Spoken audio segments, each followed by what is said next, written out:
رمضان تھوڑا ایک مقصد بنا لے، کوئی ایک مقصد کہ میں اتنی مانوی ترقی چاہتا ہوں، اتنی ایک اسٹیپ آگے چاہتا ہوں کہ میں قرآن کی تلاوت میں ضعیف تھا، کم تھا، میں قرآن تھوڑا بہتر کروں گا، قرآن کے الفاظ، تلفظ، تجدید تھوڑی سی اگر صحیح نہیں ہے میں تھوڑا سا بہتر کر لوں، تھوڑا سا قرآن، تھوڑا سا مفاہیم، معنی میں نے کبھی نہیں پڑھے، چلے ماہ رمضان میں تھوڑا سا کھول کے تھوڑا سا پڑھ لوں۔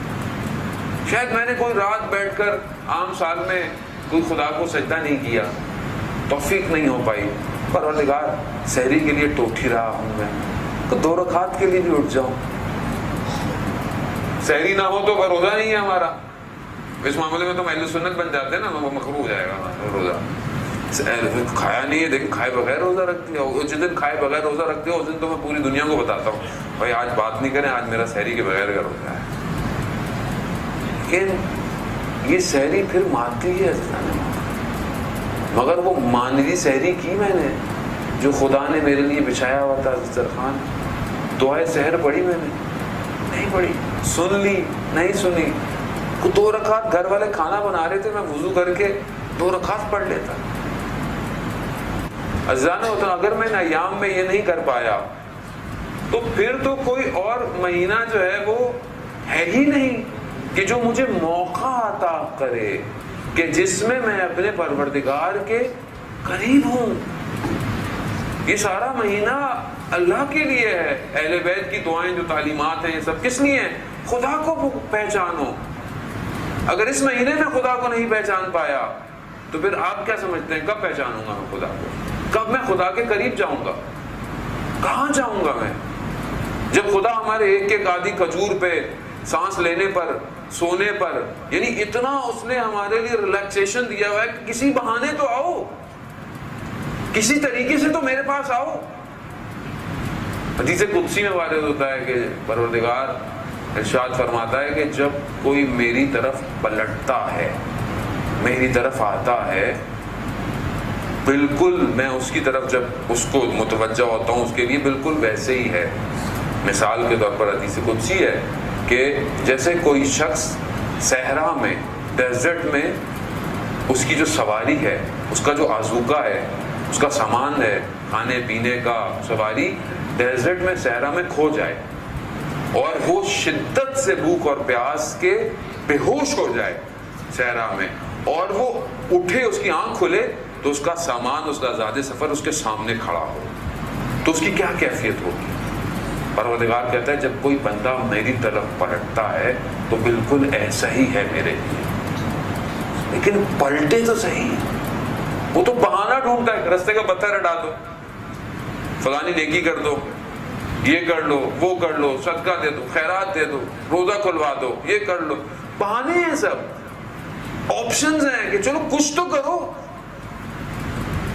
جب رسول خدا نے خطبہ شعبانیہ دیا اور یہ بتایا تو صحابی غریب بھی تھے بیچارے، اللہ تعالیٰ بہرحال سب کو مانوی طور پر بھی امیر ہی کرتا، یہی سوال پوچھا کہ یا رسول اللہ مطلب ہمارے پاس تو ہے ہی نہیں، ہم کہاں سے افطاریاں کرائیں گے؟ کہا آدھی کھجور کے لا دو، تھوڑا سا پانی پہ لا دو، یہ تو کر سکتا ہوں میں اپنے دسترخوان کے لیے کتنا پریشان ہوں اس مہینے میں، یہ پکے، یہ وہ ہوا، یہ ہے دسترخوان پہ نہیں ہے، کتنوں کے دسترخوان خالی پڑے ہوں گے اس مہینے کے اندر۔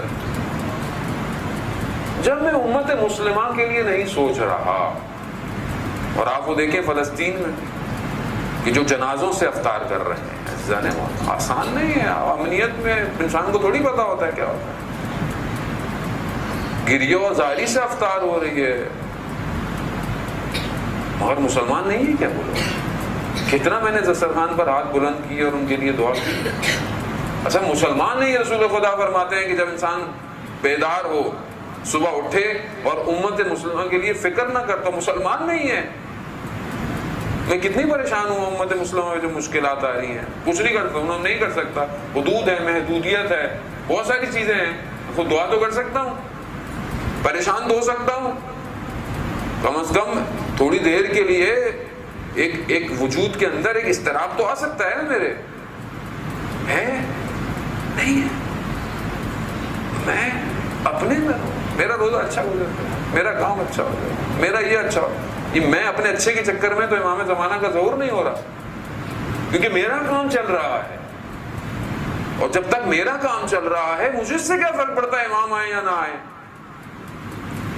اور ماہ رمضان میں جو سب سے زیادہ مہم ہے وہ لیلۃ القدر ہے، اور لیلۃ القدر میں جو وجود سب سے مہم ہے وہ وقت کا امام ہے۔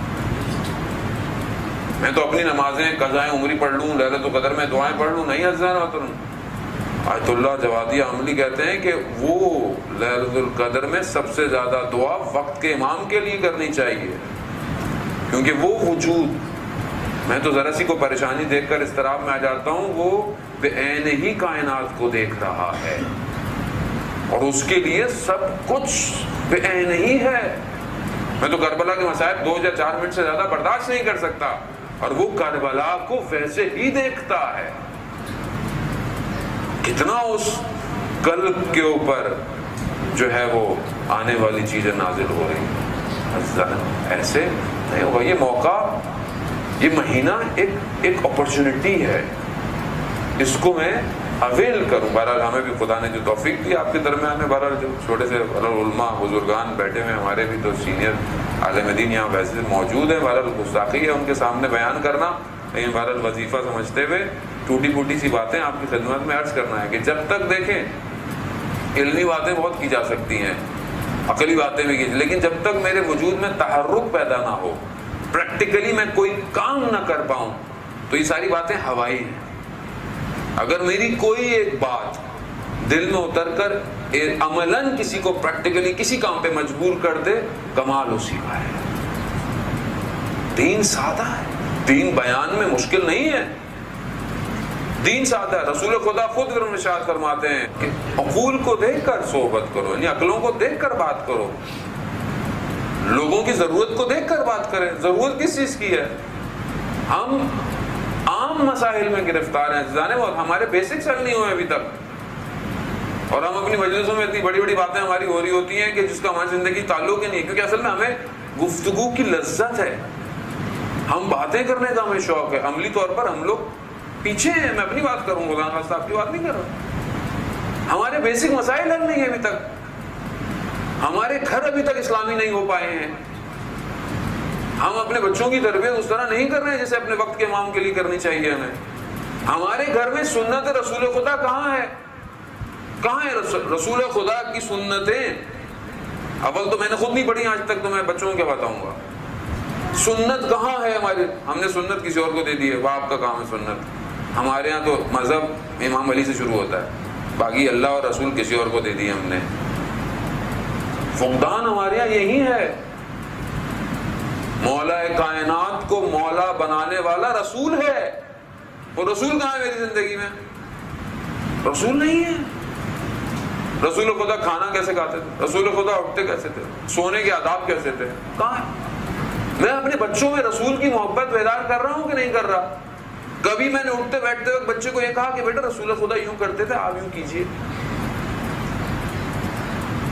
اور پھر میں کہتا ہوں شافی محشر، حوض کوثر، باتیں کرا لیں ہماری قوم سے، تو آپ بات کرا لیں۔ ان مسائل پر ہم لوگ الجھے ہوئے ہیں کہ ایسے مسائل نہیں ہیں، آپس میں ایک ماتمی ہے، ایک نمازی ہے۔ ایک تو یہ اس چیز نے ہم لوگوں کو تباہ برباد کر دیا ہے، جبکہ ساری نمازیں حسین کی وجہ سے باقی ہیں، اور عزاداری خود اس نماز کی حفاظت ہے کہ جو امام حسین نے کربلا میں برپا کی تھی، لیکن ہم سمجھ ہی نہیں پا رہے آج تک۔ ہمیں عملی طور پر پریکٹیکلی علمی جو گراف ہے ہماری قوم کا وہ نیچے جا رہا ہے۔ کیوں؟ کیونکہ جو سب سے بڑی درسگاہ تھی ہمارے پاس، سب سے بڑا جو ہمارے پاس ایک اپرچونٹی تھی کہ یہاں سے ڈرائیو کیا جاتا قوم کو، کالا امام صادق علیہ السلام، کالا امام باقر علیہ السلام، اس نے کیا کیا؟ اس نے آ کر ایک دوسرے کی برائیاں، تنقیدیں یہ کر کر کر سامنے سامعین کے، حاضرین کے وقتوں کو ضائع کیا۔ دوسری قوموں کو دیکھیں آپ، ترقی کر رہی ہیں، تو دیکھیں پریکٹیکل دنیا، خدا قرآن میں وہ محنت کرے گا، کوئی بھی محنت کرے خدا اس کو اس کا اجر دیتا ہے، چاہے وہ دنیا میں جیسا بھی ہو، محنت کر رہا ہے خدا اس کو دے رہا ہے۔ وہ ویسٹ اگر کسی طریقے سے محنت کر رہی ہے ظاہری طور پر سڑکوں کے لیے، روڈ کے لیے، اچھے کے لیے، گاڑی کے لیے، ٹیکنالوجی کے لیے، اللہ ان کو دے رہا ہے، وہ آپ بھی محنت کریں، آپ کو بھی دے گا. لیکن ہماری جو گفتگویں ہیں، ہمارے جو سمجھ لیں جو پورے حدود بن گئے ہیں، وہ کیا ہے؟ ہم اپنے بچوں کو یہ تربیت دے رہے ہیں کہ یہ کل کو وقت کے امام کے لیے IT اسپیشلسٹ بنے، اکنامیکل اسپیشلسٹ بنے، سوشل اسپیشلسٹ بنے. کیا ہم اپنے آنے والی نسلوں کو سکھا رہے ہیں کہ how to build a city, شہر کیسے بنائے جائیں گے، شہر کی مینجمنٹیں کیسی ہوں گی؟ مگر امام زمانہ کہاں حکومت کریں گے؟ کہانیاں ہیں یا کتابیں ہیں جو وقت کے امام کی باتیں ہیں؟ نہ ہم وقت کے امام کے لیے تیار ہیں کہ ہم ان کے لیے کوئی پلیٹ فارم بنائیں، اور بغیر دعائیں آپ ہم سب سے کروا رہے ہیں امام کے لیے. عزیزان محترم، ہم اپنے وجود کو جب تک بندگی کی طرف نہیں لے کر آئیں گے، امام وقت کا خدا کا نمائندہ ہے، اور خدا کا نمائندہ وہی انجام دے گا جو خدا چاہتا ہے. اور جب تک میں وہ نہیں چاہوں گا جو خدا چاہتا ہے، میں کیسے وقت کے امام